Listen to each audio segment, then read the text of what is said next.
अस्सलाम वालेकुम everyone. Last time जो है वो कुछ फीचर्स जो हैं वो एंड लैंग्स बॉक्स के जो है वो देख लिए थे। वर्ड, एनग्राम, टेक्स्ट और विजिट ये रह गए थे। तो कॉर्पस जो है वो लोड कर लेते हैं। और कॉर्पस का ये है कि आप ज़्यादा बेहतर ये रहता है कि आपका कॉर्पस जो है ना वो नोटपैड की फाइल में होना चाहिए। ठीक है, तो इसमें से मैं ये जो डॉन है इसको मैं देख लेता हूँ, इसको इंपोर्ट करते हैं। और कॉर्पस जो है वो क्लीन होना चाहिए। क्लीन से मतलब ये है कि उसके अंदर कोई एक्स्ट्रा चीज़ें नहीं होनी चाहिए जो आपको ना चाहिए।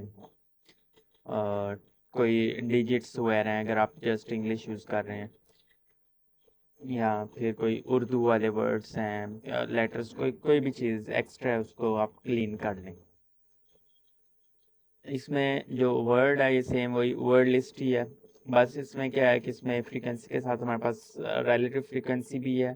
इसमें हमारे पास डिस्पर्शन है और डिस्पर्शन में डिफरेंट जो हैं वो ऑप्शंस अवेलेबल हैं। अब ये स्टैट्स से रिलेटेड है तो इसके ऊपर सेपरेट जो है वो वीडियो बन सकती है कि जो स्टैट्स यूज़ होते हैं लैंग्स बॉक्स में एंड कॉन्क के अंदर और बाकी जितने भी टूल्स हैं उसमें।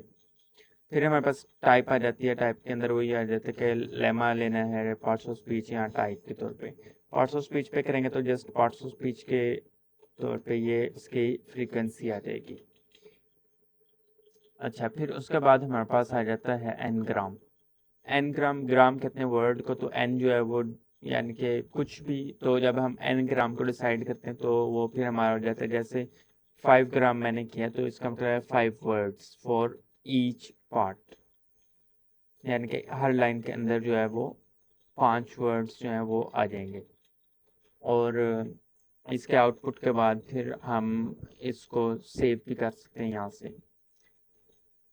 हर फीचर के अंदर ये वाला बॉक्स, जो सेव वाला बॉक्स है, ये अवेलेबल है। और ऑलमोस्ट डिस्पर्शन टाइप और फ्रीक्वेंसी भी ऑलमोस्ट हर जगह पे ही होती है। अब टेक्स्ट जो है, अब टेक्स्ट के अंदर जो है वो आप देख सकते हैं कि टेक्स्ट आपका कौन सा है। इसके अंदर आइटम जो है वो टर्म्स या आइटम्स जो है वो सर्च कर सकते हैं। टेक्स्ट अगर आपके पास, मेरे पास तो एक ही फाइल है ये don.txt, तो आप मल्टीपल फाइल्स हो तो यहाँ से आप देख सकते हैं ऑल, और क्योंकि एक ही है तो ऑल पे रहे या इस पे रहे एक ही बात है। अच्छा, फिर उसके बाद जो है डिस्प्ले को देख सकते हैं कि आपने टेक्स्ट जो है वो एज अ पीओएस देखना है या एज अ टेक्स्ट देखना है अकेला। अब ये एज अ पीओएस जो है इस हर वर्ड के साथ एक इसका टैग लगा हुआ है पीओएस का। अब सबसे बेस्ट चीज़ जो लैंक्स बॉक्स की है वो है विजिट। विजिट में क्या होता है कि ये आपको पूरी जो फाइल है उसका आउटपुट दे देता है। और ये जो सर्च आइटम है इसके अंदर आप कोई भी रेफरेंस के तौर पे कोई वर्ड जो है वो ऐड कर सकते हैं, और यहाँ इवन कि आप अपनी फाइल भी जो है वो लोड कर सकते हैं।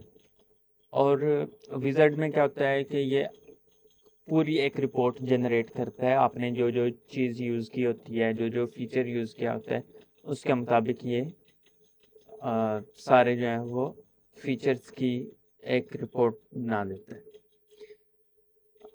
अच्छा, अब ये जब रिपोर्ट बन जाएगी तो फिर एक पॉपअप शो होगा कि रिपोर्ट जो है वो तैयार हो गई है, तो क्या उसको देखना है या नहीं।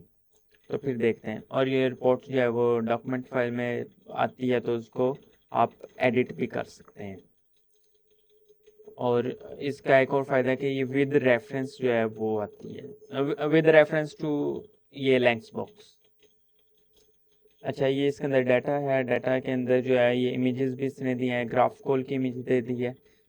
हमने ग्राफकोल यूज़ तो नहीं किया, लेकिन हमने जो वर्ड्स हैं रेफरेंस के तौर पे ऐड किए थे उनके मुताबिक इसने ग्राफकोल भी दे दिए। फिर इसके बाद हमारे पास ये रिपोर्ट आ जाती है ये डॉक्यूमेंट फाइल के अंदर। Introduction, method, data, procedure, result, फिर सर्च टर्म जो हमने सर्च की थी ये उसने हाईलाइट भी कर दी है। तो ये पूरी 17 पेजेस की इसने रिपोर्ट बना दी है और इसके बाद एंड पे इसने अपेंडिक्स भी ऐड किया है, रेफरेंसेस भी ऐड किए हैं और अपेंडिक्स भी ऐड किया हुआ है। तो इस तरह से ये लैंक्स बॉक्स जो है वो वर्क करता है।